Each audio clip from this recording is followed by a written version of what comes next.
sí, enseguida empezamos con la primera pregunta. Esta noche recuerden que van a poder hacer preguntas en el chat durante la exposición y al final vamos a contestar. La primera pregunta que vamos a tratar esta tarde es la siguiente. En el siglo XVIII, Dios usó a sus siervos en la predicación al aire libre. En el siglo XXI, ¿está Dios usando las redes sociales para la extensión de su reino? Pregunta interesante, ¿no es cierto? Comparando el siglo XVIII, lo que pasó en esa fecha, y el siglo XXI, y lo que está o no está pasando en el siglo XXI. No sé cuántos de ustedes están familiarizados con el siglo XVIII y la predicación en el aire libre. Aquí tenemos dos predicadores en Gales que aquí en América Latina casi son totalmente desconocidos. Pero ellos fueron los primeros grandes predicadores en el aire libre durante el siglo XVIII. A la izquierda tenemos un hombre llamado Howell Harris y a la derecha Daniel Rollins. ¿Quiénes son y cómo empezaron a predicar al aire libre? Aquí está la iglesia donde Howell Harris fue convertido, o mejor dicho, donde él escuchó una palabra que Dios usó para su conversión. Creo que es interesante notar la manera en que se convirtió, porque no vamos a entender su ministerio de la predicación aparte de su conversión. Howell Harris vivía en una parte rural de Gales. Gales es un principado, hoy en día un país independiente que está al oeste de Inglaterra como parte de Gran Bretaña. Howell Harris, cuando era joven, digamos 18 años, no era creyente. Pero como la cultura de ese tiempo indicaba, él iba de vez en cuando, lo menos, a la iglesia los domingos. Un domingo fue a la iglesia y le tocó al pastor o el predicador dirigir la Santa Cena. Lo interesante es que el predicador que yo ese domingo, él mismo no era creyente, no era convertido. En el siglo XVIII era parte de la cultura británica ser cristiano, como aquí en Perú ser católico, pero al igual que en la iglesia católica, pocos sacerdotes realmente conocen al Señor. En Gales también pocos pastores realmente eran convertidos. Así que este hombre vino a predicar y a conducir la Santa Cena. Cuando invitó a las personas a ir adelante al altar para recibir los elementos de la Santa Cena, encontró que solo se acercaron 2 o 3. Y en un arranque de carnalidad, el predicador se molestó pensando en el esfuerzo que él había hecho para llegar y la poca asistencia a la Santa Cena. Él dijo lo siguiente: si ustedes no están en condiciones de tomar la Santa Cena, no están en condiciones de vivir. Y si no están en condiciones de vivir, tampoco están en condiciones de morir. Y con eso se marchó. Howell Harris salió de la iglesia con esas últimas palabras zumbando en su mente: no estás en condiciones para morir. Se estaba dirigiendo de vuelta a su casa cuando de repente en el campo el Espíritu de Dios vino sobre él y le hizo sentir un tremendo pecador. Y se quebrantó. Y ahí en el campo se arrodilló y empezó a clamar a Dios que tenga misericordia. Después de un tiempo se levantó, siguió caminando y otra vez el Espíritu Santo trató con él y otra vez se quebrantó. Fue el momento de su conversión. radical. Él no pudo quedar callado. Era tan dramática la obra en él que él decidió ir a compartir lo que le había pasado a algunos amigos campesinos en sus casas. Y lo único que hizo fue ir a visitar a algunos vecinos, leer la Biblia y orar con ellos. Pero él encontró que en la medida que él leía la palabra y oraba con los vecinos, la experiencia que él tuvo, los vecinos también empezaron a tener. Y empezó un mover del Espíritu Santo que sacudió el vecindario. Ahora, Howell Harris tenía un gran problema. Él no era predicador. Nunca había pisado un seminario. Y en ese tiempo en Gran Bretaña, los únicos que podían predicar en la iglesia eran los pastores. Y como Howell Harris no era pastor, él no podía predicar en la iglesia. Pero al pasar los meses, él encontró que donde quiera que él iba, la gente se reunía para escucharle y él poco a poco pasó de leer la Biblia a predicar. Pero no podía predicar en la iglesia. Predicó entonces en el aire libre. Y un tremendo mover de Dios se empezó a dar, y en los siguientes años, Howell Harris llegó a ser conocido como el apóstol de Gales. Tremendo predicador del evangelio en el aire libre, porque él no era predicador. Daniel Rollins era un hombre muy diferente. Él sí se había preparado para ser un pastor. Era un hombre ordenado. No era creyente. Pero interesante, el mismo año en que Howell Harris se convirtió, Daniel Rollins también tuvo una experiencia similar. Cuando un predicador vino a predicar en su iglesia, un hombre convertido, la predicación fue tan impactante que Daniel Rollins fue quebrantado delante de Dios y él llegó a conocer al Señor. Así que él enseguida, como ya estaba en una iglesia, él empieza a predicar, pero de una forma muy diferente de lo que predicaba antes. La congregación quedó impactada. Y en los siguientes domingos, más y más personas venían a escucharle predicar. La iglesia se llenó en tal manera que ya no había campo en la iglesia para que él pueda predicar a todos. Así que él, un domingo, sale del púlpito en su iglesia y empieza a predicar en el cementerio que rodeaba la iglesia. En ese tiempo, como unas imágenes, como esta imagen indica, afuera de las iglesias en Inglaterra hay los cementerios. Así que Daniel Rollins empieza a predicar ahí en medio de las tumbas, predicando, y mucha gente se convirtió. Y luego él se dio cuenta que había mucha gente, especialmente mineros, que nunca iban a la iglesia. Y Daniel Rollins empieza a sentir el desafío de ir a predicar al aire libre a las personas cuando salían del trabajo. Entonces, durante el siglo XVIII en Gales, hubo un tremendo mover del Espíritu Santo. Al mismo tiempo, en Inglaterra, algo parecido ocurrió, totalmente independiente, porque entenderán que en ese tiempo no había mucha comunicación.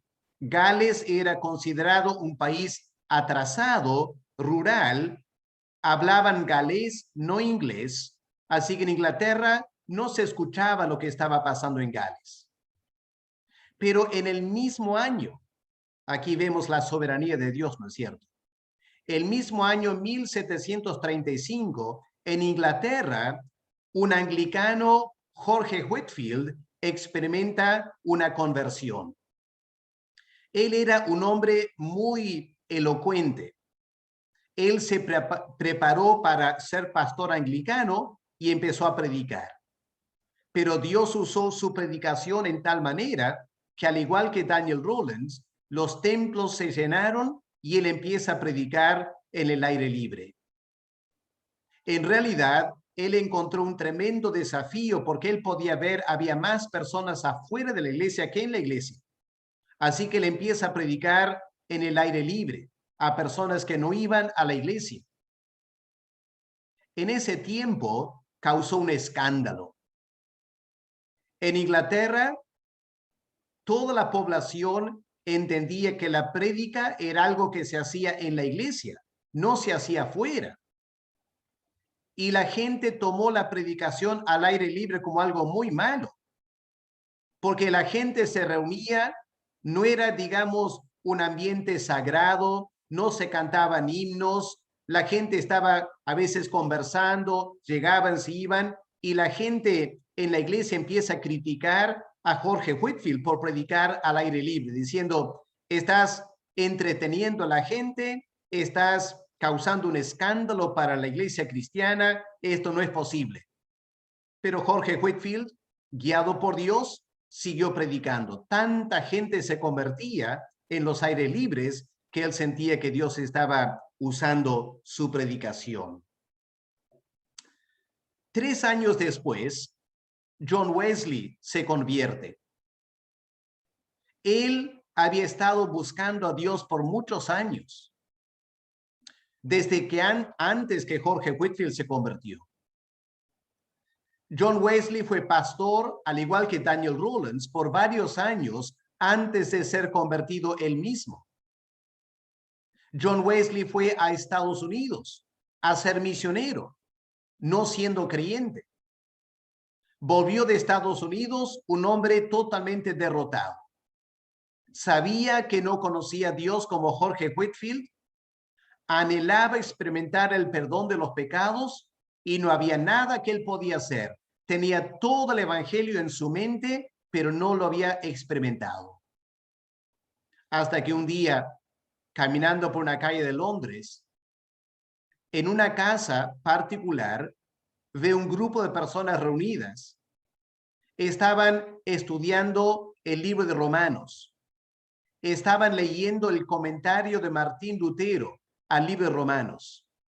Y John Wesley se queda afuera escuchando la lectura, y mientras escuchaba la lectura de ese libro, el Espíritu Santo vino sobre él y le dio una tremenda convicción de que él también había sido perdonado y una paz indescriptible en su corazón.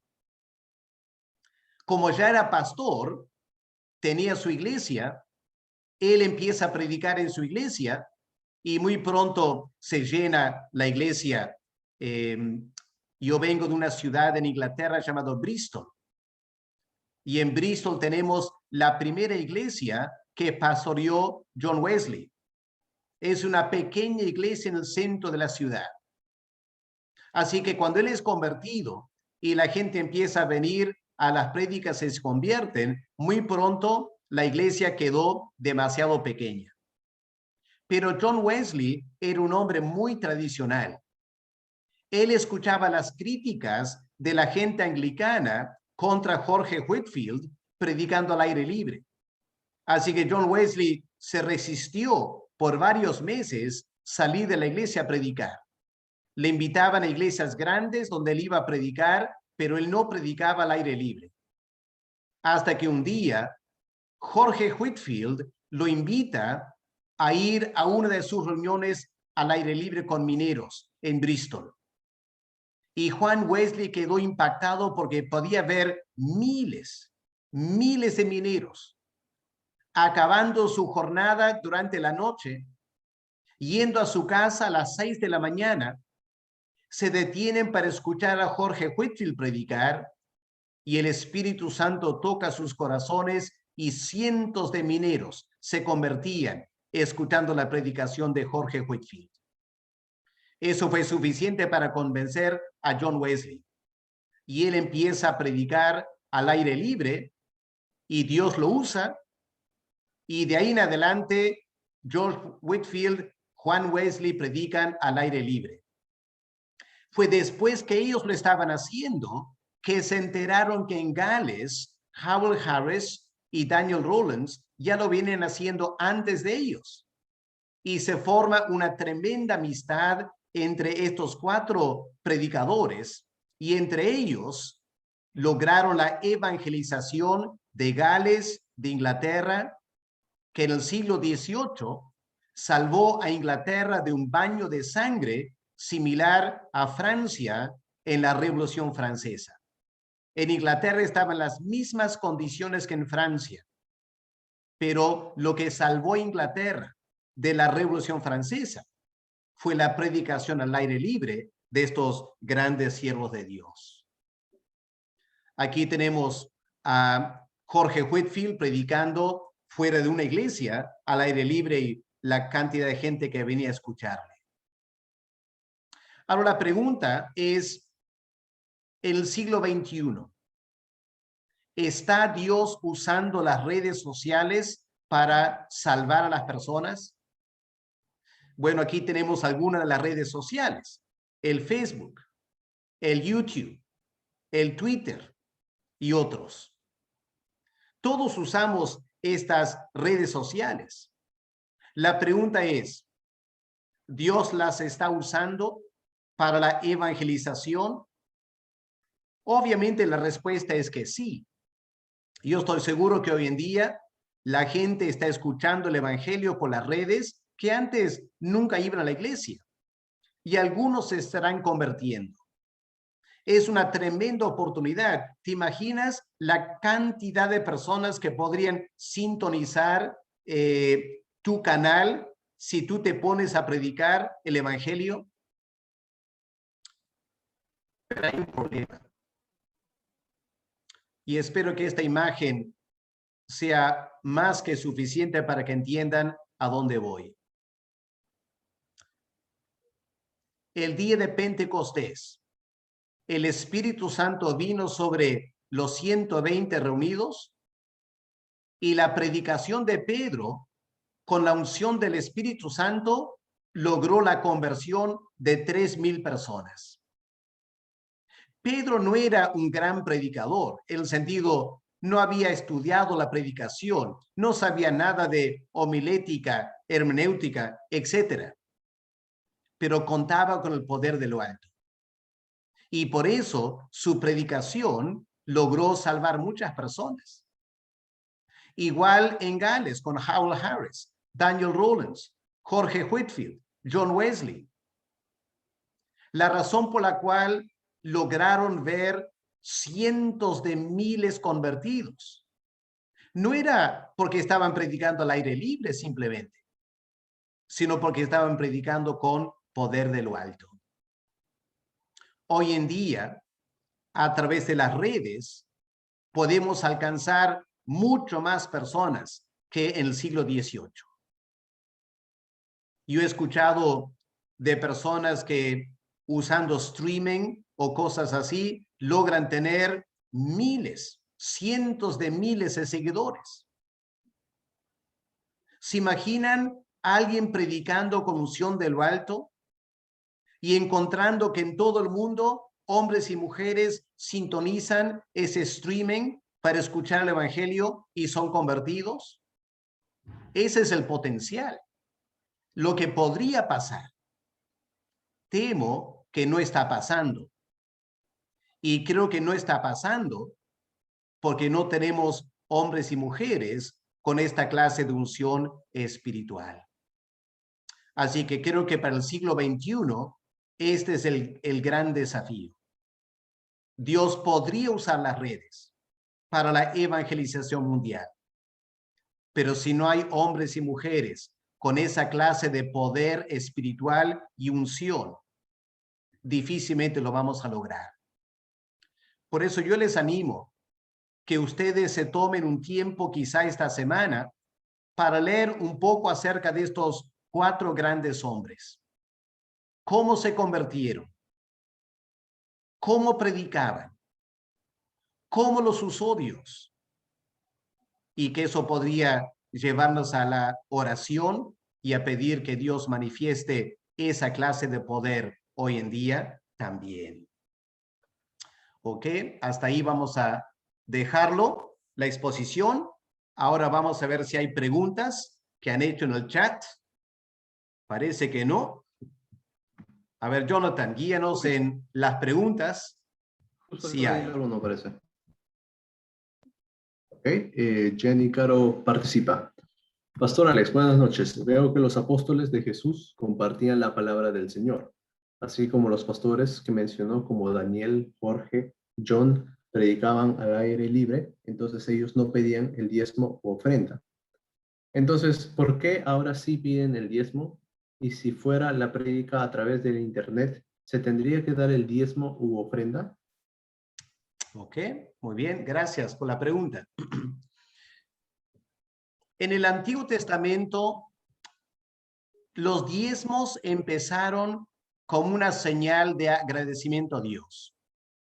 Jacob, Abraham dieron sus diezmos.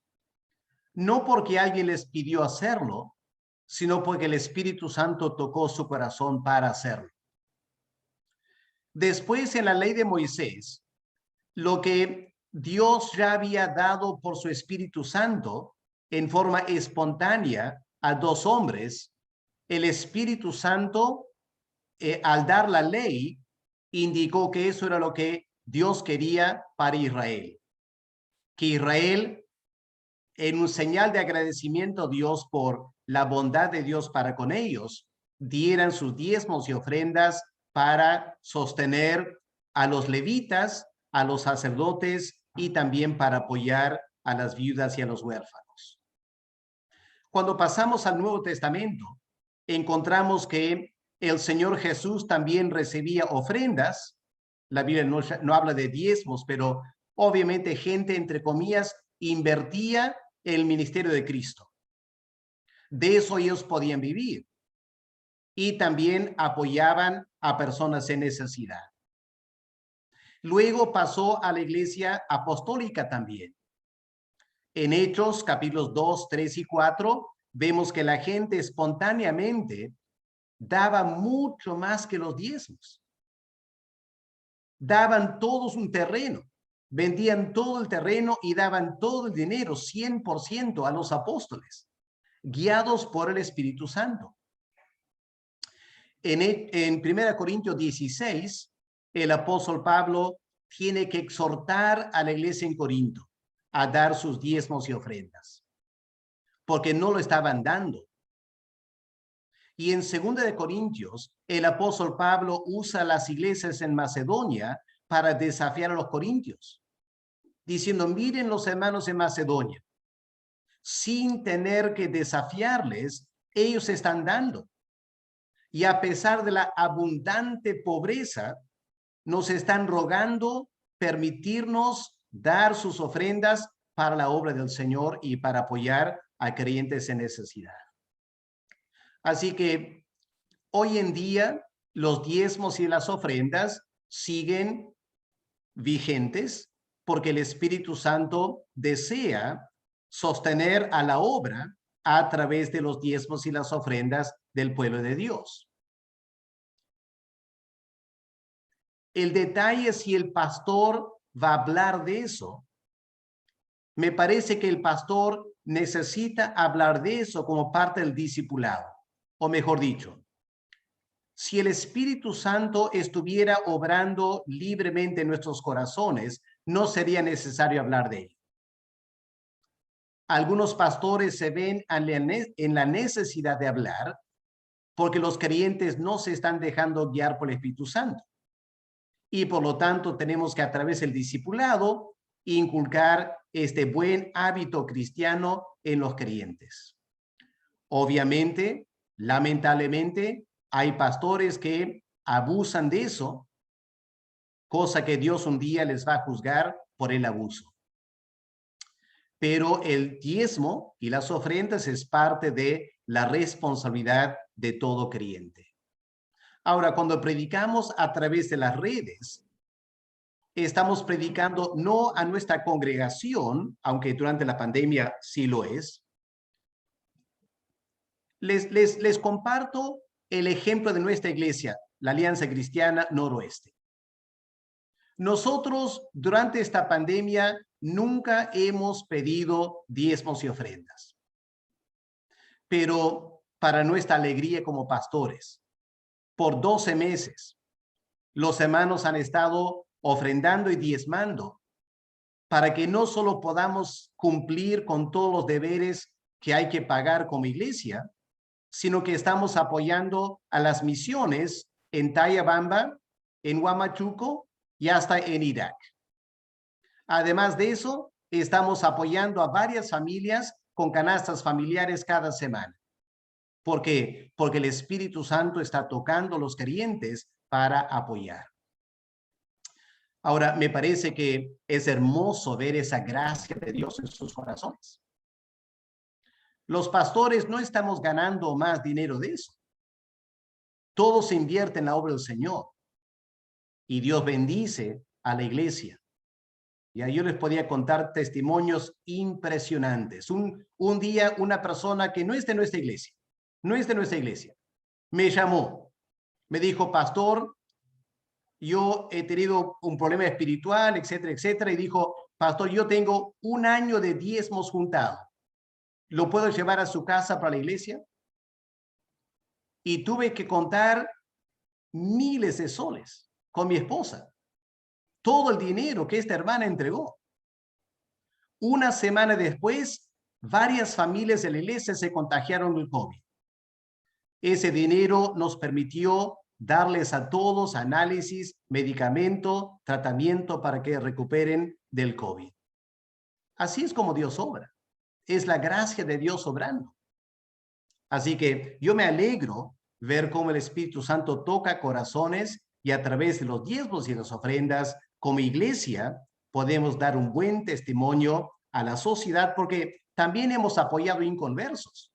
¿Ya? En Covicorte hemos apoyado a varios inconversos como parte del amor de la iglesia para con ellos. Yo estoy seguro que muchas otras iglesias tienen la misma experiencia durante esta pandemia.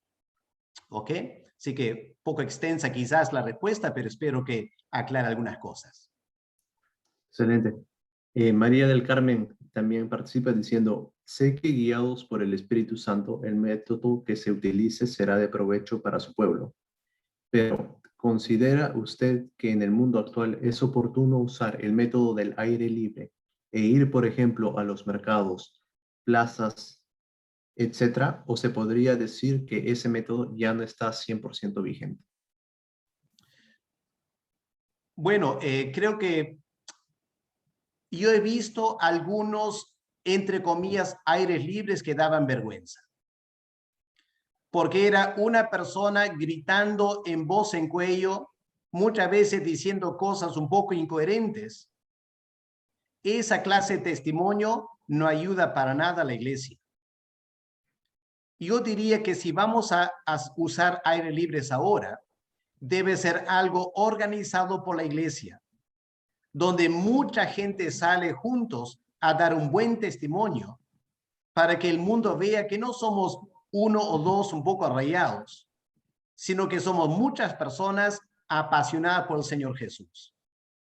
Yo creo que todavía hay espacio para aires libres, pero Dios tiene que guiar a la iglesia cómo hacerlo, dónde hacerlo. En Covicorti, lo que hemos hecho 2 o 3 veces es sacar a toda la iglesia a un parque y tener el culto dominical al aire libre, para que todo el vecindario pueda ver lo que hacemos. Es un poco trabajoso, hay que llevar todos los asientos, hay que llevar los instrumentos musicales, hay que buscar el alambre largo para la amplificación, pero ahí estamos, la iglesia en el parque alabando al Señor. Yo creo que hay mucho espacio para hacer cosas así. ¿Ya? Y Dios tiene que guiar a la iglesia a saber cómo debe hacer el aire libre. ¿Ok? Hay buenas formas de hacerlo y hay malas formas de hacerlo. Obviamente no es dable hacerlo en un contexto que se va a generar provocación o algún tipo de griterío. Así que hay que buscar un ambiente donde va a ser tranquilo para poder predicar al aire libre sin innecesariamente molestar o incomodar a otras personas. Ok, María Lurquiaga pregunta, a la luz de la Biblia, ¿sería correcto decir que realizar TikTok cristiano, o sea, cantando parte de canciones o hablando frases cristianas, se usan las redes sociales para Dios? Debido a que hay posiciones en contra de ello, ya que se piensa que no hay prédica al hacerlo y más se hace por moda. Bueno, yo creo que cantar y bailar en TikTok no sería lo más conveniente para un creyente, porque fácilmente se presta para trivializar el evangelio. Pero usar TikTok para predicar un breve mensaje me parece una excelente idea. Vamos a encontrar críticas, al igual que en el siglo XVIII se criticó a Jorge Whitefield diciendo que él estaba cayendo en la trampa de entretenimiento. Siempre habrá personas mal pensadas que te van a criticar. Por eso es tan importante que te dejes guiar por el Señor. No lo hagas por copión, no lo hagas para hacerte famoso. Solo debe hacerlo porque tienes pasión por las almas.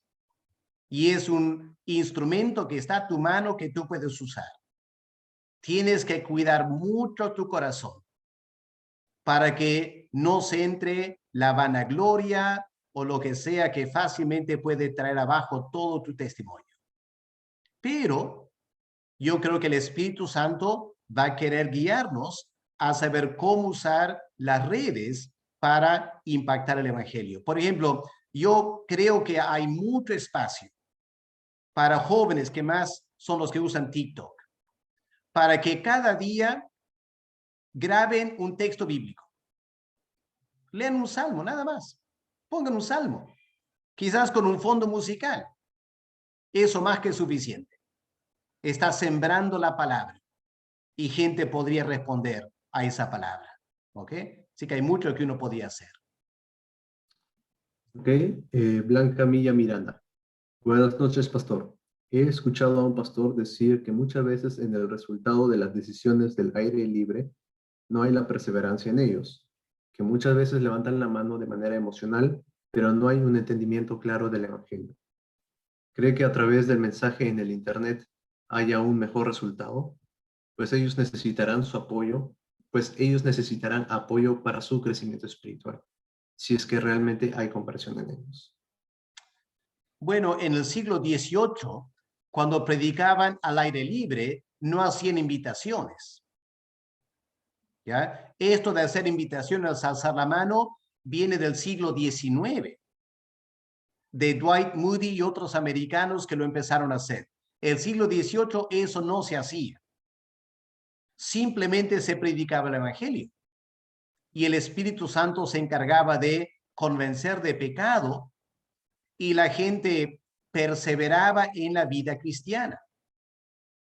Podemos confiar que Dios va a hacer lo mismo hoy en día.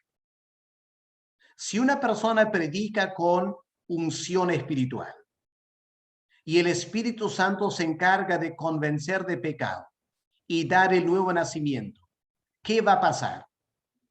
Esa persona en su casa, habiendo sido convertido, lo primero que va a hacer es seguir escuchando ese programa a través del cual fue convertido.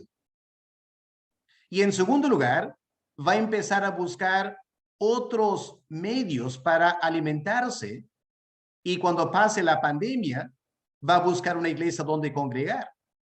Podemos confiar que el Espíritu Santo lo va a hacer.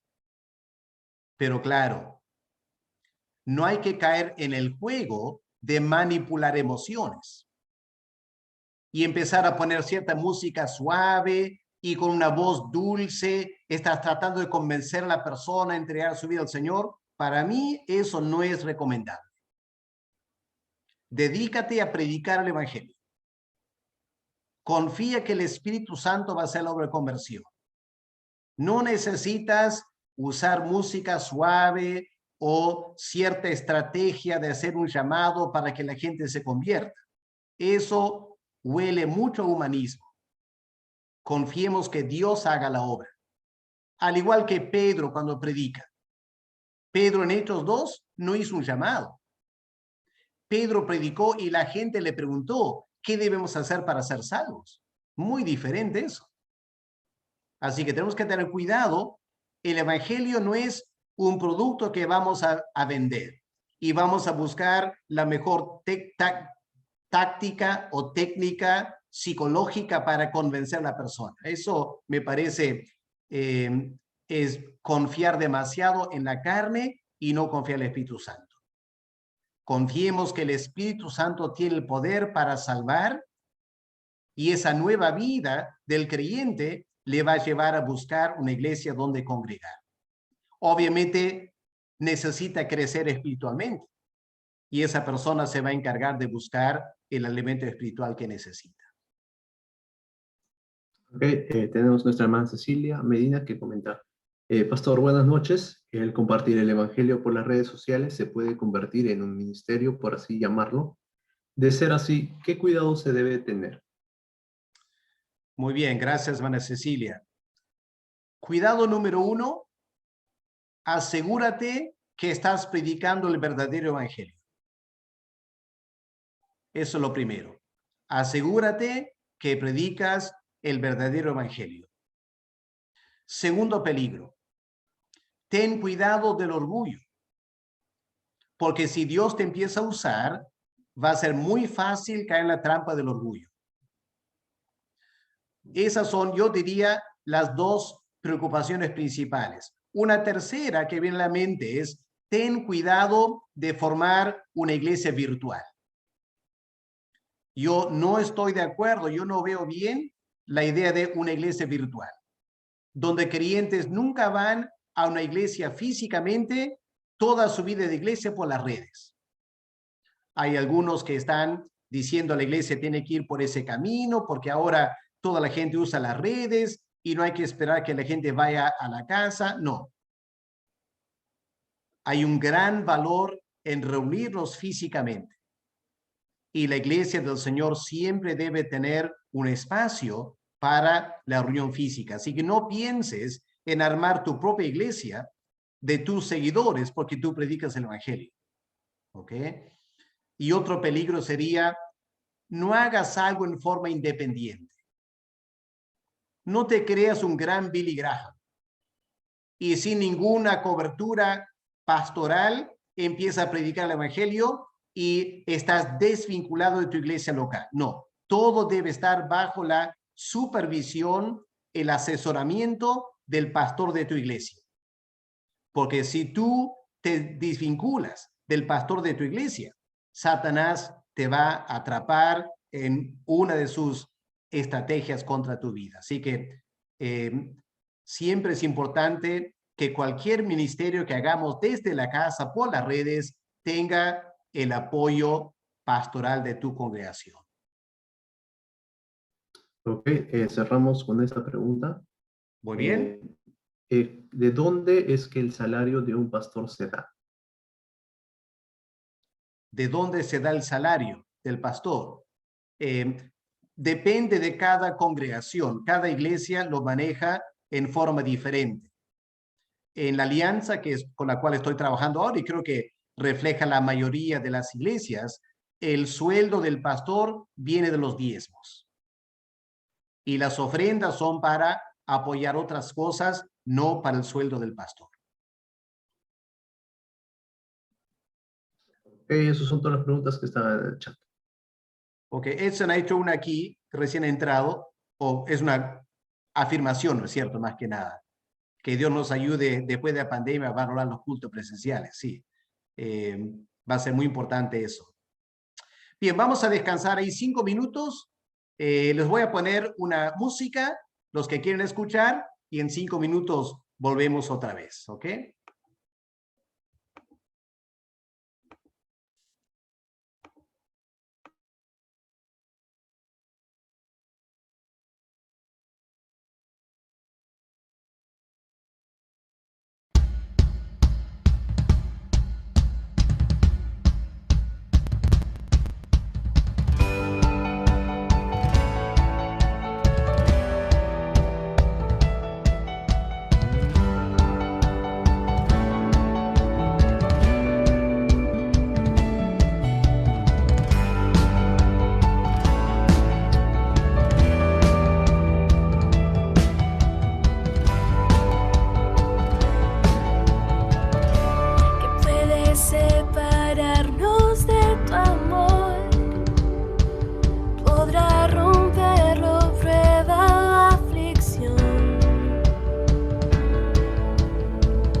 causarnos la condenación contra el perdón que tu sangre nos dio. Y aunque el viaje largo es, yo triunfante cantaré.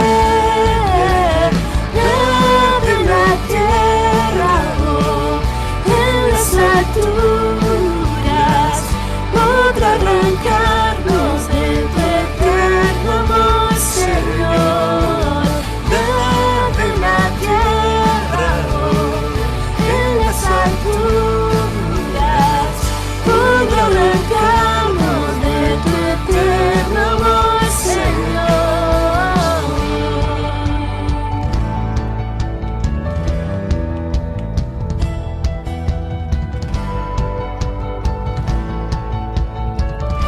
¿Qué puede separarnos de tu amor? Venciste tú la muerte y su aguijón,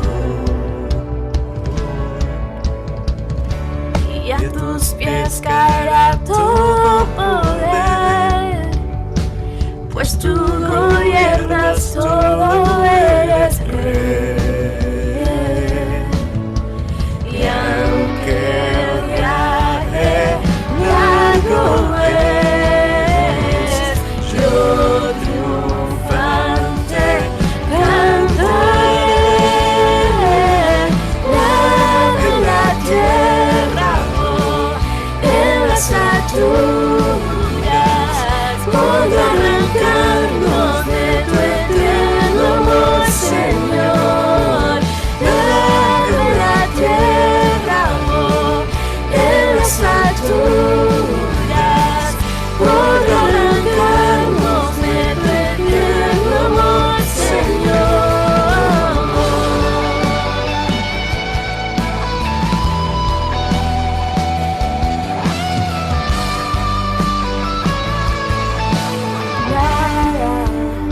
Nada en la tierra no podrá arrancarnos de tu eterno amor, Señor.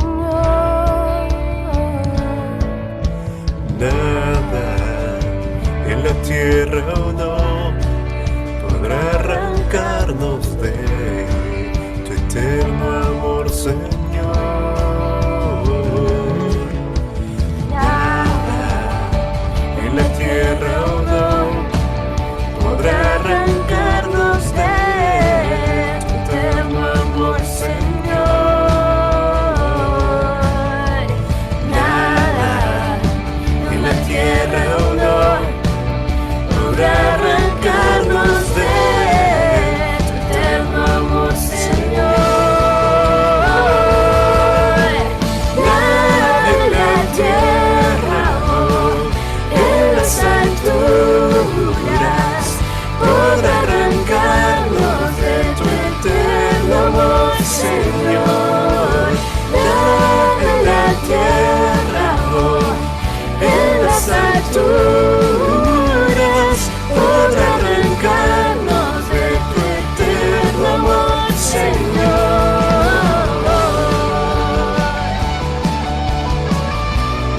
Nada podrá arrancarnos de tu eterno amor.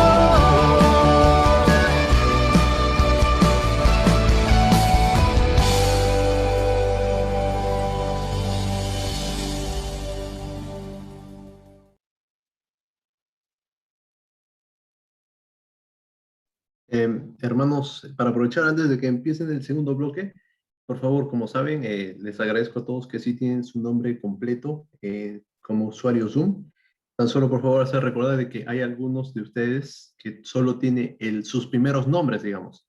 Y me ayudaría mucho si pudieran completar su apellido para poder considerarlos en la asistencia. Ok, ahora sí, adelante. Ok, muchas gracias.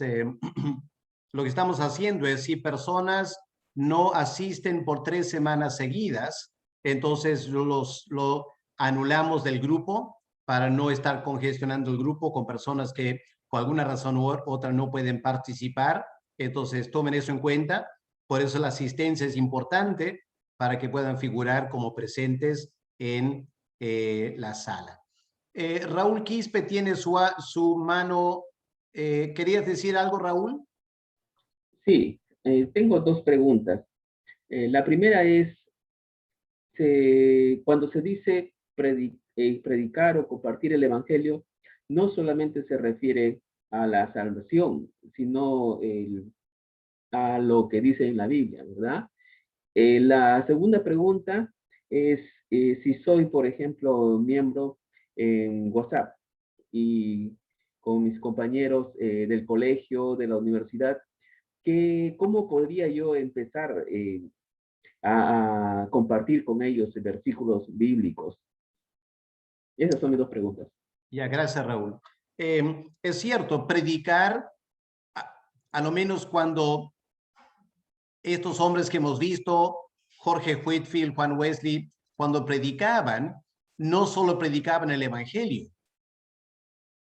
A veces tantos hermanos se reunían que no entraban en la iglesia.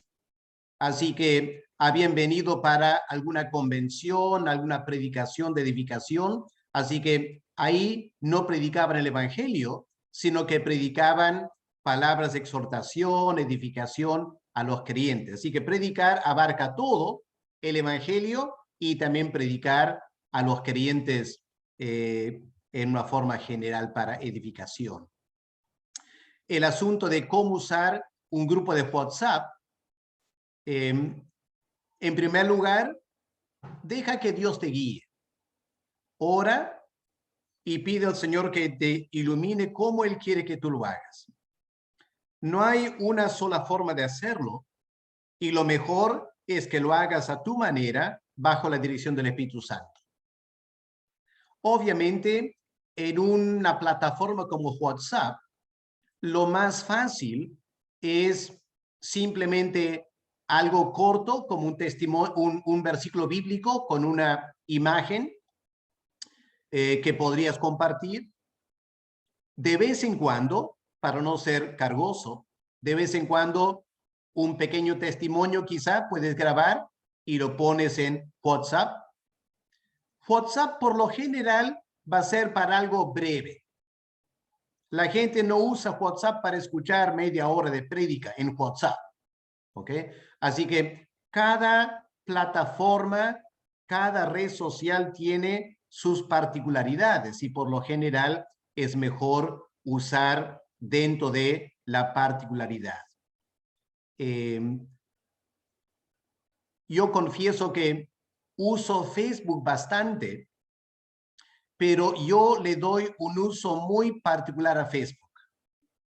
Mucha gente, o Facebook fue creado para que cuelgues fotos de tu gatito, fotos del almuerzo, fotos de un matrimonio, es decir, compartes tu vida personal y lo lanzas a tus amigos. Yo uso Facebook casi netamente para un testimonio cristiano. Yo cuelgo estudios bíblicos, yo cuelgo links para mensajes de la iglesia, o sea, yo casi no comparto cosas personales. Yo trato de usar Facebook netamente para el reino de Dios. Yo me imagino que algunas personas se incomodan porque dicen, pero pastor, Facebook no es para eso. Bueno, yo adapto Facebook a como yo siento que lo puedo usar. Y aunque me dicen, pastor, en Facebook es mejor poner solo 2 o 3 párrafos porque más no van a leer. Ok, es cierto, mucha gente solo lee 2 o 3 renglones y no leen más. Pero hay algunas personas que sí están dispuestas a leer más. Y tú puedes formar hábitos en Facebook si es que lo que tú pones es tan interesante que la gente lo va a leer todo. Así que ya déjate guiar por el Espíritu Santo para que puedas adaptar cualquier plataforma como Dios te va a guiar a hacerlo. Ok, Raúl, y Dios te bendiga en ese testimonio que podías tener con tus amigos y colegas a través de WhatsApp. Gracias, pastor. Muy bien, vamos a pasar a la segunda pregunta esta noche entonces.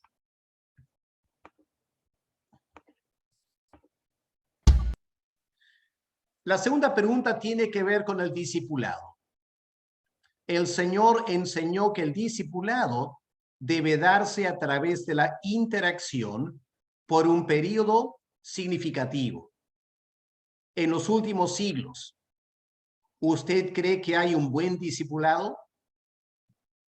Bueno, interesante la pregunta, ¿no es cierto? Ahora sobre el discipulado. ¿Cómo debe ser el discipulado? Empezamos reconociendo que el discipulado es la tarea fundamental de la iglesia. He puesto aquí la palabra en griego para discípulo, macetes, en griego para discípulo. La palabra significaba un aprendiz, un alumno.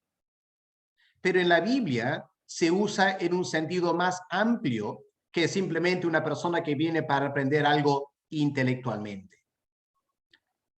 ¿Por qué es tan importante el discipulado? Aquí tenemos la gran comisión. Por tanto, vayan y hagan discípulos a todas las naciones, bautizándolos en el nombre del Padre y del Hijo y del Espíritu Santo, enseñándoles a obedecer todo lo que les he mandado a ustedes. Los expertos en el idioma griego comentan que aquí en esta gran comisión, en el texto original, hay un solo verbo imperativo. Un solo verbo imperativo. El verbo en el imperativo es hagan discípulos. Los demás verbos son participios. Es decir, son adverbios. Cumplen la función de adverbios. Es decir, los demás verbos te indican cómo cumplir la tarea principal. Lo que Cristo dijo fue lo siguiente. Hagan discípulos. Ahí está el verbo principal. Hagan discípulos. Yendo, bautizando, enseñando. O lo podemos invertir. Cristo dijo, yendo, hagan discípulos, bautizando y enseñando. Espero que de esa manera puedan captar ustedes dónde está el énfasis en la gran comisión. El énfasis no es en ir. Algunas personas piensan que simplemente yendo de un país a otro país ya estás cumpliendo la gran comisión. Eso no es cierto. El énfasis no está en ir. Otros dicen cuando lo bautizas. Al bautizar más y más personas, estás cumpliendo la gran comisión. Tampoco. A veces bautizamos a personas que no deben ser bautizadas. Otros dicen, bueno, cuando enseñas a obedecer, eso es cumplir la gran comisión. Pero tú puedes enseñar a gente que no quiere aprender. Y mucha enseñanza se va como el agua se lleva, el río se lleva el agua. La enseñanza se va porque nadie lo está aplicando. La esencia de la gran comisión es el discipulado. Obviamente, cuando haces un buen discipulado, las personas que bautizas van a ser verdaderos creyentes porque los has discipulado primero. Y obviamente van a aprender la enseñanza que le das porque lo has discipulado primero. El discipulado es lo más importante. Lo demás es auxiliar, es complementario. Pero ¿qué significa entonces hacer discípulos? Pensemos en el discipulado de Cristo. De ahí viene la palabra, ¿no es cierto? ¿Qué hizo el Señor para discipular? ¿Cuánto tiempo invirtió en el discipulado? ¿Qué leemos en Marcos capítulo 3? El texto fundamental. Después subió a la montaña y llamó a su lado a los que quiso. Ellos fueron hacia él. Y Jesús instituyó a 12 para que estuvieran con él y para enviarlos a predicar con el poder de expulsar a los demonios. Permítame por 2 o 3 minutos esta noche usar este versículo para resaltar algunos elementos imprescindibles del discipulado. Punto número 1. Disipula a quien tú escoges. ¿Ok? Disipula a quien tú escoges. El Señor tenía mucha gente que le seguía. Y de toda la gente que le seguía, Él escogió a 12. Noten eso. Él escogió a quien Él iba a discipular. Nosotros también. Si queremos tener un buen discipulado, tenemos que escoger. Escoger con cuidado. Por eso Cristo pasó toda la noche antes orando, para escoger con cuidado, bajo la dirección del Espíritu Santo, a quien Él iba a discipular. Segundo punto. El discipulado implica acompañamiento. Dice versículo 14, Jesús instituyó a 12 para que estuvieran con Él. Ahí está la parte fundamental, para que estuvieran con Él. Había miles de personas que salían de su casa, iban a Cristo y escuchaban la predicación, la enseñanza, las parábolas. Y luego, ¿qué hacían? Volvían a sus casas. Pero 12 quedaron con Él todo el tiempo. Así que al fin del día, después de la enseñanza, la predicación, iban a cenar en una casa, Cristo y los 12 discípulos. Durante la cena conversarían de toda clase de cosas y el Señor estaría discipulándolos. En la mañana se levantarían, tomarían desayuno y Cristo estaría discipulándolos. Y durante todo el día pasaron con Cristo. Así que había este acompañamiento. El discipulado no es de aula. En el aula, invitas a la clase, enseñas y se van. Eso es enseñanza. Eso no es discipulado. Discipulado es inversión de tiempo. Tienes que encontrar tiempo extra para invertir en estas personas y le vas a ir enseñando cosas que no enseñas a los demás. Vas a compartir con ellos cosas que no compartes con los demás, ¿ok? Eso es la segunda parte. Escoges y luego acompañas. Pero ¿qué más? Para enviarlos a predicar. Así que la meta del discipulado es actividad, no es conocimiento. Cuando discipulas a alguien, no es para llenar su cabeza de teología y de Biblia. Eso es enseñanza, no es discipulado. Discipulado es para predicar. El Señor Jesús quería formar predicadores para que cuando Él ya no esté, ellos se encarguen de hacer la gran comisión. Y Cristo invirtió 3 años en ellos para discipularlos bien. Ahora la pregunta, bueno, aquí tenemos otro ejemplo, Pablo y Timoteo. Y leemos en Hechos 16, versículos 1 al 3, que el apóstol Pablo en su segundo viaje misionero llegó a la ciudad de Timoteo y primero Pablo indagó la vida de Timoteo. Escuchó que tenía un buen testimonio de la iglesia. ¿Y qué hizo Pablo? Lo invitó a acompañarle. Y de ahí en adelante, Timoteo acompañaba a Pablo. Día y noche, meses, años. Y Pablo fue formando, discipulando a Timoteo. Otro ejemplo del discipulado. Hermanos, el discipulado es una necesidad constante.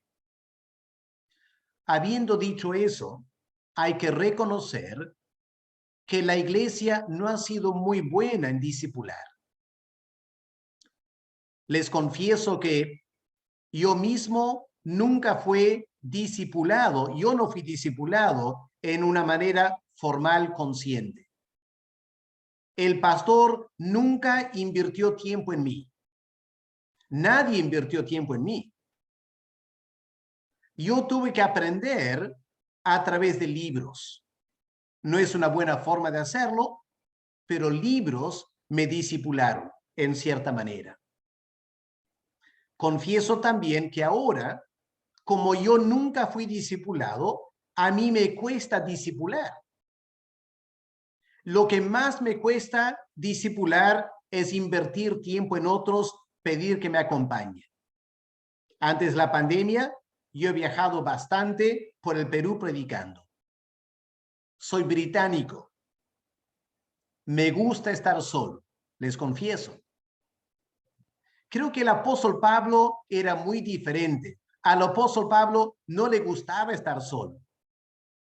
Y por eso para Pablo creo que le nacía discipular. A mí no me nace discipular, les confieso. De vez en cuando he pedido hermanos acompañarme. Hermanos me han acompañado a Bolivia, me han acompañado al Ecuador, me han acompañado a Tarma. Yo he tratado de hacer algo, pero les confieso que me cuesta.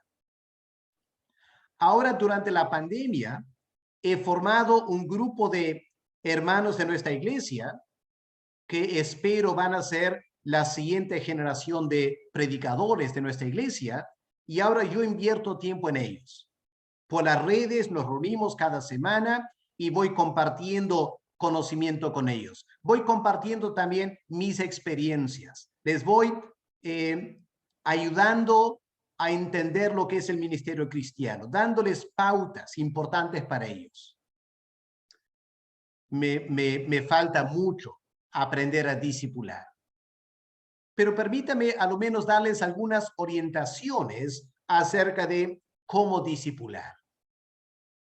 Primero, hay que enseñar las cosas básicas de la fe cristiana.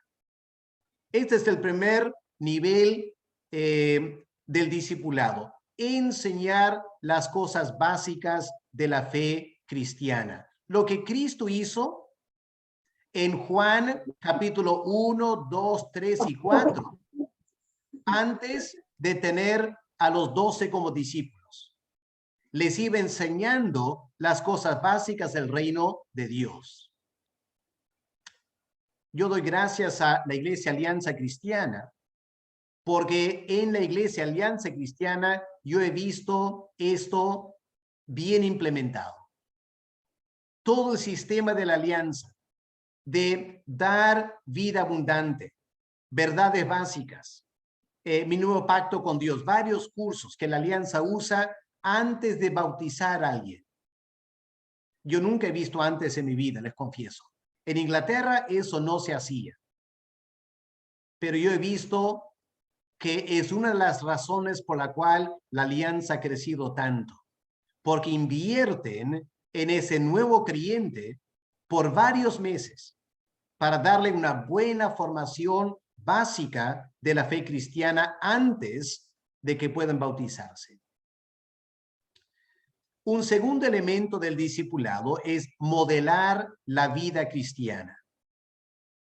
Eso empieza desde prepararlos para el bautismo.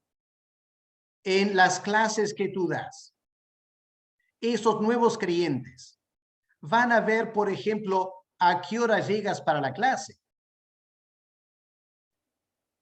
Si el que está enseñando vida abundante, verdades básicas, lo que sea, constantemente llega tarde para la clase, es un pésimo discipulado. El maestro debe ser el ejemplo. Debe siempre llegar temprano para empezar desde ahí a modelar responsabilidad. Segundo lugar, aunque hayan 2 o 3 maestros enseñando, nunca debes faltar una clase. Nunca debes tener la actitud como este domingo o lo que sea, no me toca enseñar, me voy a tomar vacaciones y no voy a la clase. Que otro enseñe. Pésimo también. Hay que modelar responsabilidad, compromiso.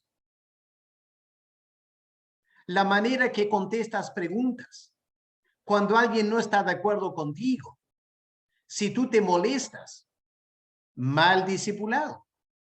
Tienes que mostrar paciencia, tranquilidad, dominio propio contra algún contrincante, lo que sea. Todo el tiempo estás modelando la vida cristiana. Ellos te van a ver si llegas una clase alegre y la otra clase llegas triste. Y empiezan a ver que el que está enseñando tiene altos y bajos y no hay estabilidad espiritual. Mal discipulado. Tienes que mostrar, no en forma hipócrita, tienes que mostrar en forma genuina que tienes una vida cristiana tranquila, ecuánime, que ni se den cuenta las cargas y los problemas que tú tienes, porque a cada clase tú llegas alegre, positivo, triunfando en el Señor. Es el discipulado. Estás transmitiendo vida a esos nuevos creyentes. Luego que son bautizados, vas a tener que enseñar más profundamente la Biblia y doctrina. Y poco a poco vas a ir limitando las personas a quienes enseñas a grupos más pequeños, a creyentes más comprometidos, y vas a invertir más en ellos. Todo el tiempo que vas enseñando, sigues modelando la vida cristiana. Por ejemplo, esos creyentes van a ver si hay un día de ayuno. ¿Estás o no estás para el ayuno? Si hay una vigilia, ¿estás o no estás para la vigilia? Nos están mirando y tenemos que tener una vida íntegra como creyente. Ahí está el desafío. El que va a discipular a otros tiene que tener una vida intachable para que sea un modelo para otros a seguir. Luego tienes que capacitarlo para el ministerio. Así que cada uno tiene su don espiritual. Yo tengo el don de maestro. Por eso yo he formado un grupo de 8 o 9 varones que semana tras semana los estoy capacitando para enseñar, porque ese es mi don.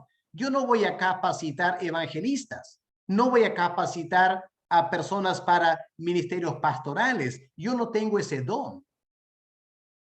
Hay que capacitar dentro de tu don espiritual, porque si no es muy artificial lo que estás haciendo.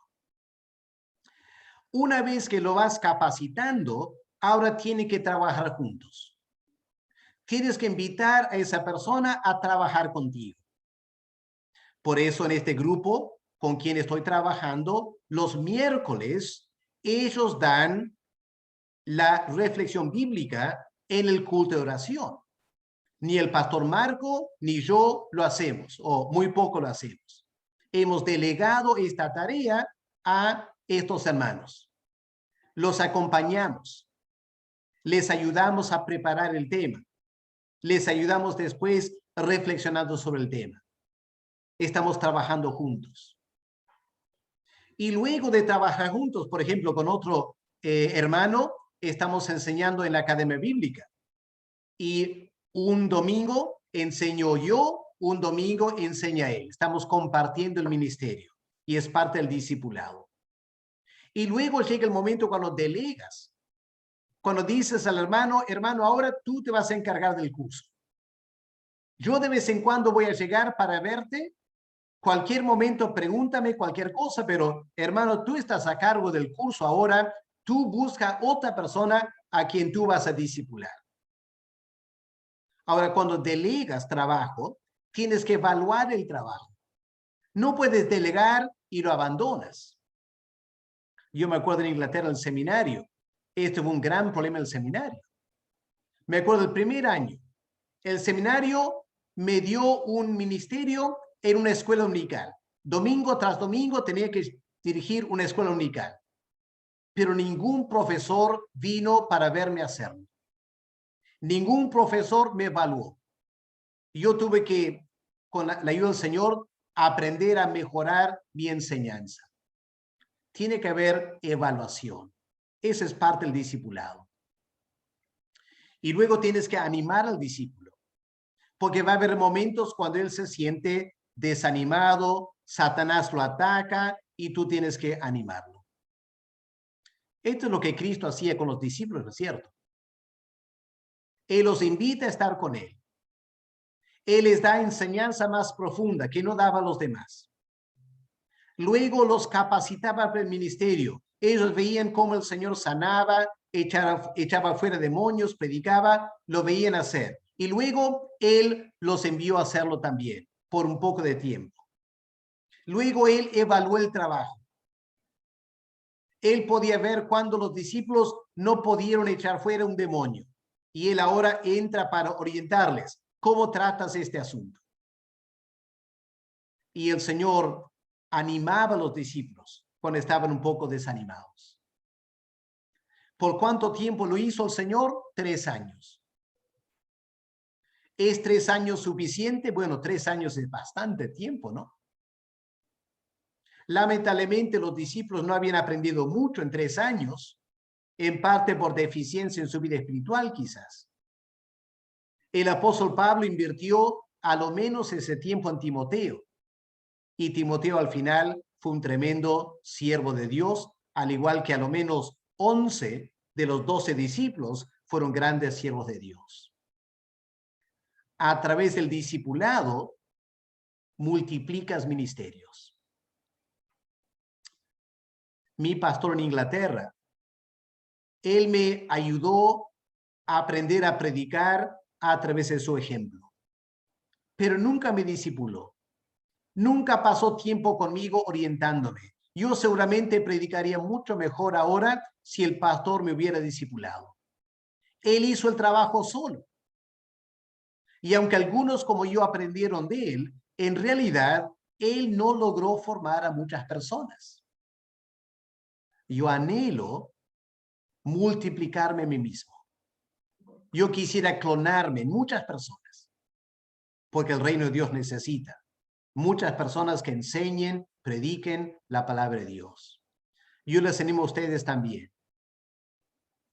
Establezcan cuál es tu don espiritual y busca personas que tengan ese don. Invierte tu vida en ellos. Modela la vida cristiana en ellos. Y luego ellos harán lo que tú haces y mejor todavía. Y si todavía no estás a nivel de discipular a otros y sientes que tú mismo necesitas ser discipulado, pégate a alguien que tiene ese don espiritual.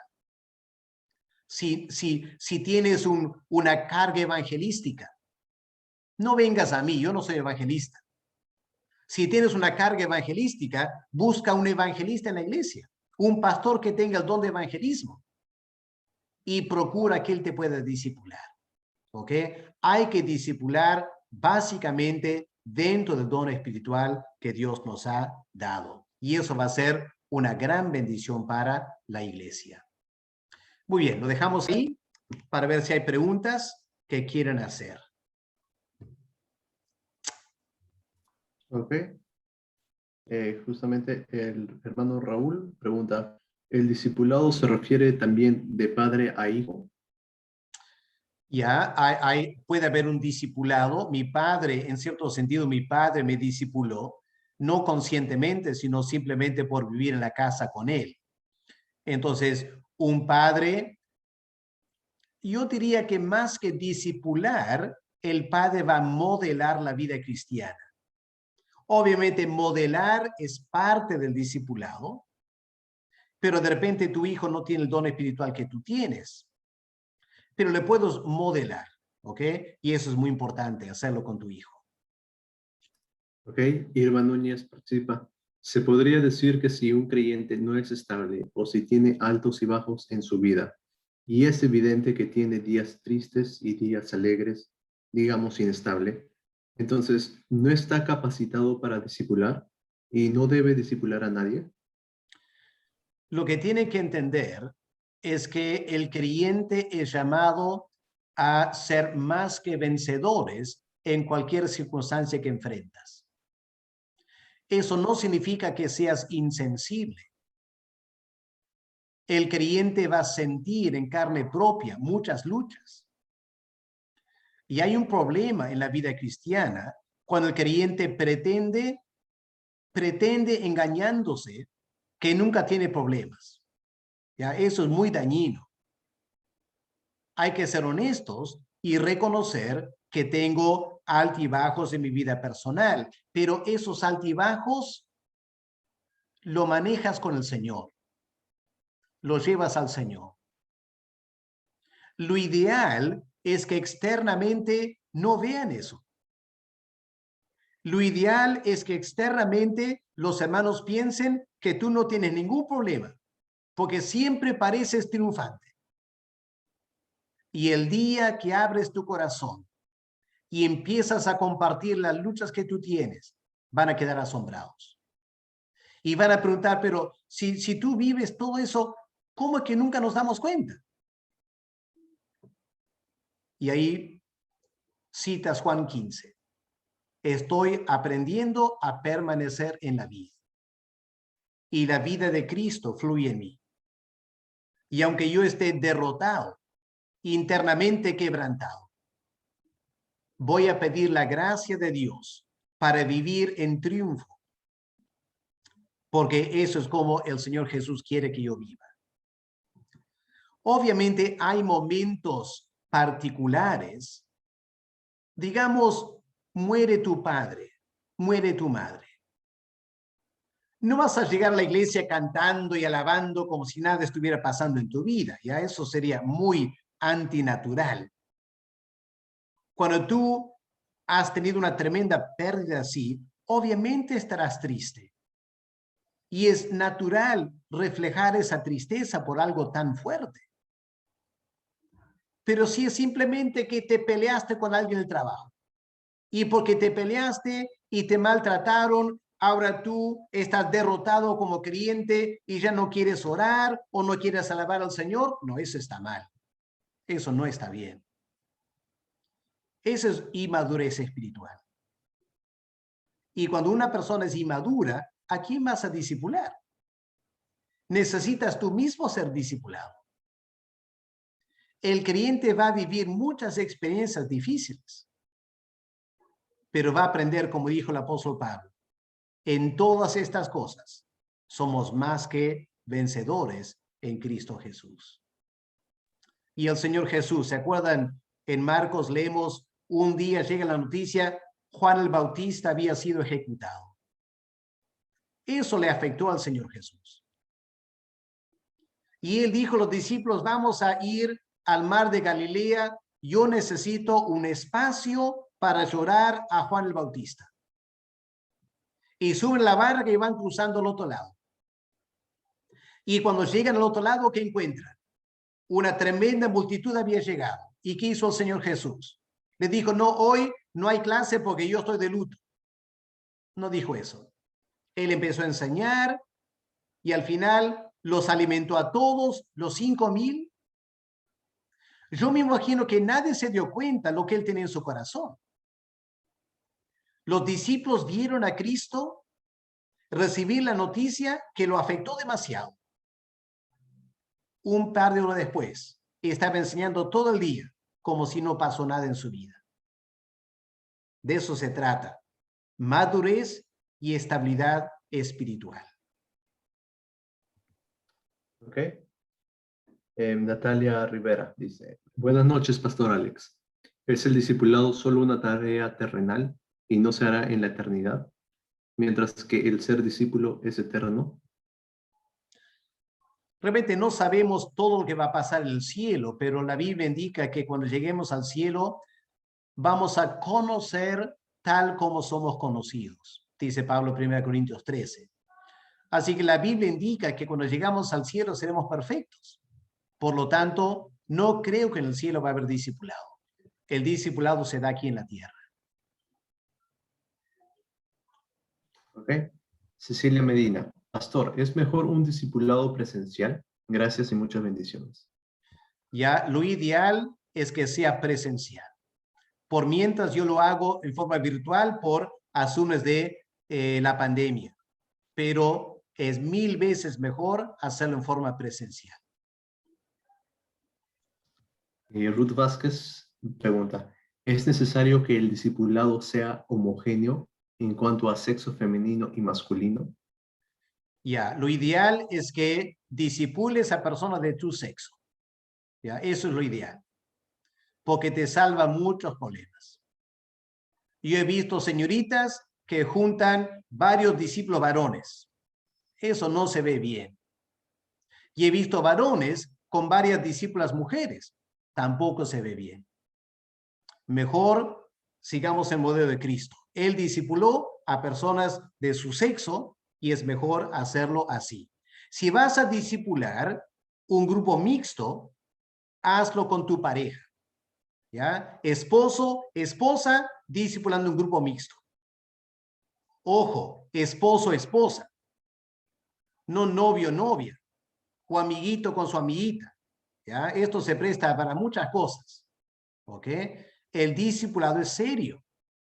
No es para usos carnales. Así que no se dejen engañar o engañarse a sí mismo por alguna razón por la cual no, con este amiguito tú vas a hacer un tremendo discipulado. No, no, no. Cásate primero, luego discipula. ¿Ya? No antes. Ok, Edson Atoche comparte. Pastor Alex, con respecto al buen discipulado del cual habló en Marcos 3, del 13 al 15. Usted dijo que cada uno debe escoger a quien discipular. Pero ¿qué pasa cuando por enseñar matemática a jovencitas, ellas terminan compartiendo ciertas luchas como señoritas que pasan? Yo trato de manejar la situación con prudencia, pero delegué esa responsabilidad a otra hermana. ¿Es correcto? Sí, eso es lo correcto. Es mucho mejor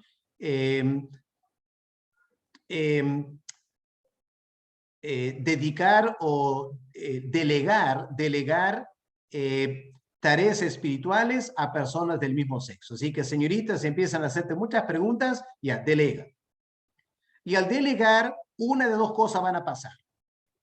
Esas señoritas, cuando están con otras señoritas para contestar su pregunta, de repente se acaban las preguntas. Porque ¿dónde es el chiste? Dicen a hacer una señorita la pregunta, yo quiero preguntar a este galán. Te estás engañando entonces, ya no es discipulado.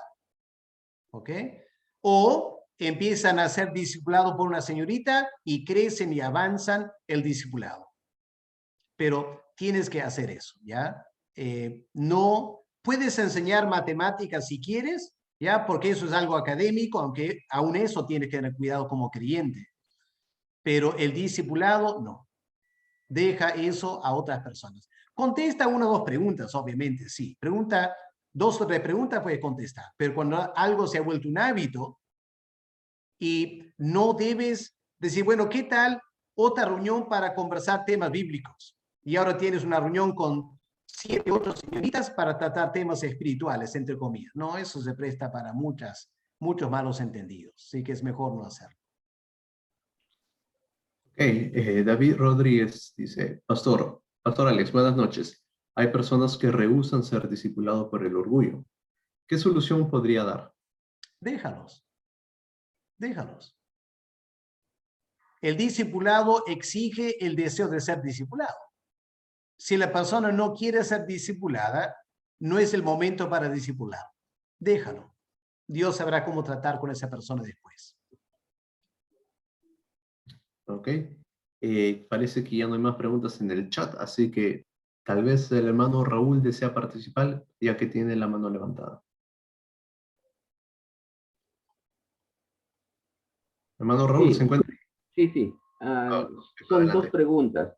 La primera es si usted podría extender un poquito más la explicación sobre el modelado que dijo al inicio. Y la segunda es el modelo bíblico de discipulado es para el ministerio. No es, creo, como inicialmente lo que va a explicar usted modelado, ¿verdad? Ya, la palabra modelar, ¿qué significa? Significa tomar a alguien como tu modelo. Eso es discipulado también, ¿ya? Cristo fue un modelo para los discípulos.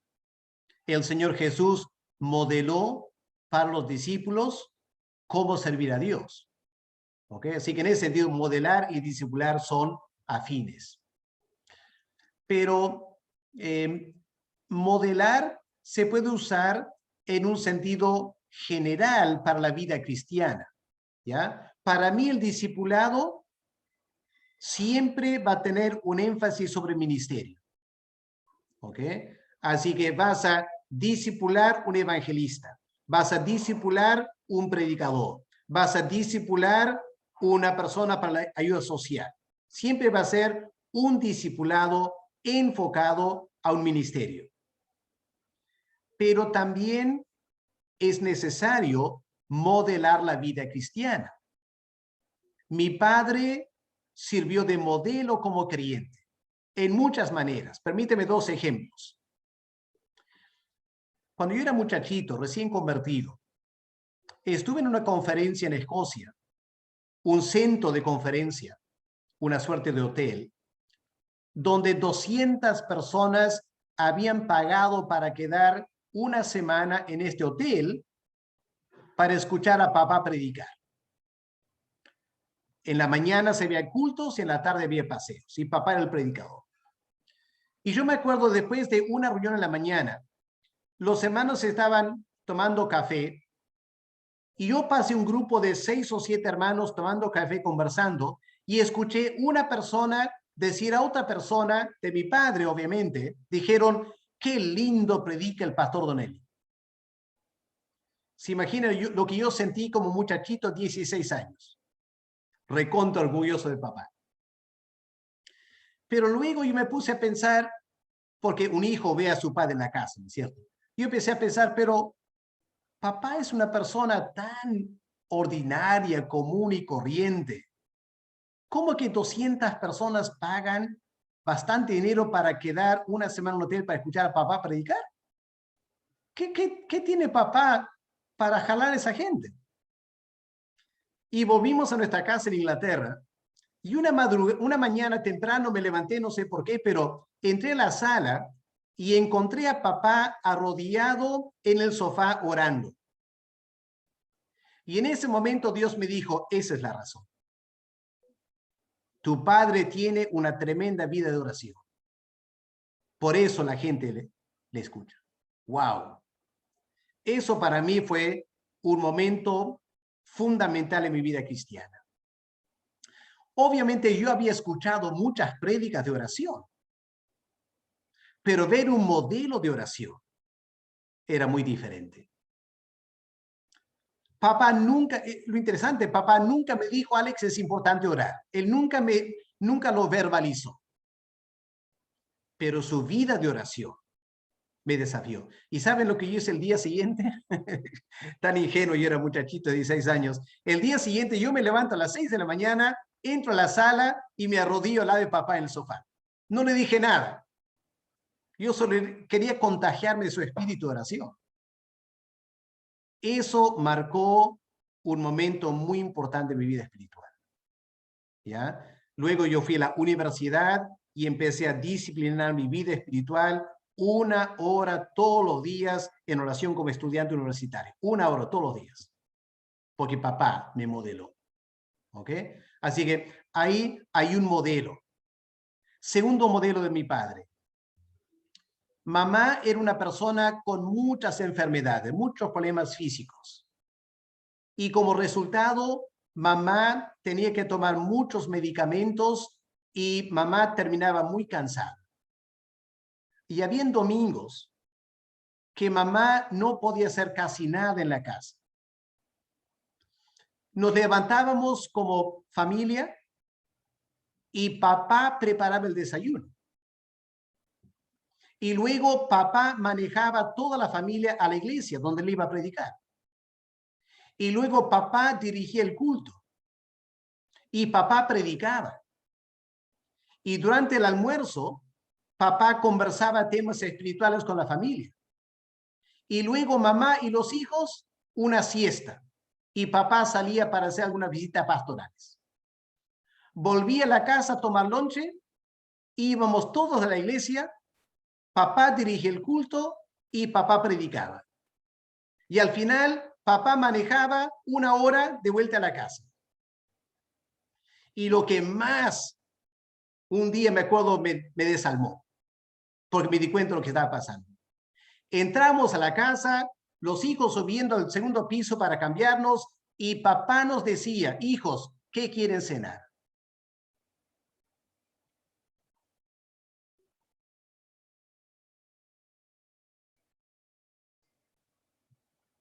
Para mí eso fue un tremendo desafío. Un hombre creyente, pastor, siervo de Dios. Pero qué modelo de sacrificio. Papá servía a la familia. Los hermanos en la iglesia no sabían nada de eso. Los hijos lo recibimos como lo más normal hasta que Dios me desafió.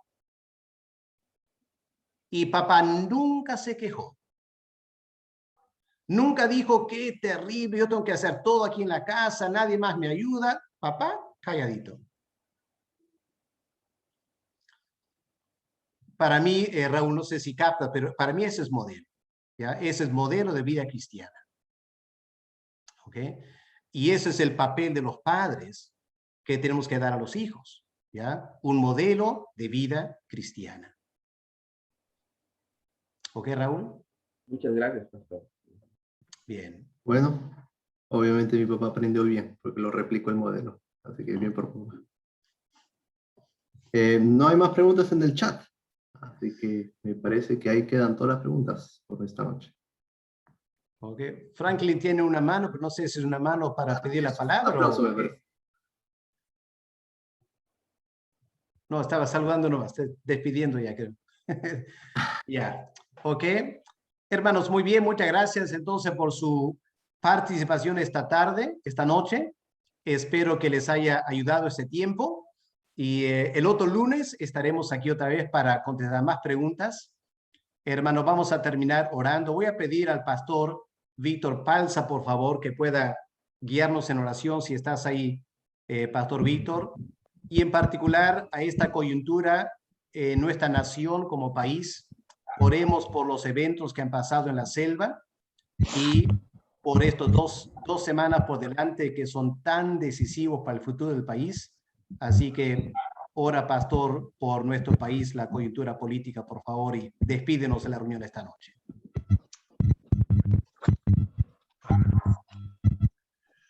Tu creación, Señor, tú la hiciste para adorarte, para servirte, Señor. Y nuestro país de Perú va en un sentido contrario. Te pedimos en esta noche, todos los corazones reunidos, Señor, que tú tengas misericordia de Perú. Sabemos que eres soberano, que tú pones reyes y quitas reyes, Señor. Y todo lo que tú haces es justo, bendito. Pero clamamos en esta oportunidad por misericordia, por compasión, Señor, para esta nación. Permítenos, Señor, levantar nuestra mirada a ti, nuestro corazón a ti, Señor. Y sea esa compasión manifestando tu gracia redentora, Señor. Que tu pueblo que tú tienes en esta nación se adicione más y más, bendito Dios. Oro, Señor, por este proceso electoral. Que sea, Señor, un proceso aceptable, los resultados, Señor, sin ninguna complicación de la parte que tendría que perder, Señor. Te ruego, Padre, que tú puedas tener el control y puedas conducir, Señor, las reacciones que hay siempre en estos eventos. Te suplicamos, Señor, y dejamos delante de tu trono esta petición, mi buen Dios. Agradecerte, Señor, porque en este principio de que la luz alumbra y las tinieblas se van, Señor, tu verdad alumbra y el desconocimiento y la ignorancia se va, Señor. Gracias por tu siervo Pastor Alex, Señor, que tú te has dado este don de maestro y está edificando vidas, Señor. Te rogamos que tú sigas fructificando, Señor, su ministerio, su vida, su familia. Y permite, Señor, también que se adicionen más y más personas, Señor, a esta enseñanza de los lunes. Quedamos de ti siempre agradecidos, Señor, por tu siervo. Agradecidos por tu gracia, por tu misericordia, Señor. Y bendice, Señor, a todos los que nos hemos dado cita en este lunes, Señor. Contempla nuestra intención, queremos conocer más de ti para servirte mejor, Señor. Gracias, Señor, te doy toda gloria, toda honra, alabanza, imperio y majestad a ti, Señor, porque a ti te pertenece. En el nombre precioso de Jesús, nuestro Salvador. Amén. Amén. Amén. Muy Amén. Muchas gracias, Pastor Víctor. Dios le bendiga, hermanos. Estamos despedidos. Que Dios les conceda una buena noche de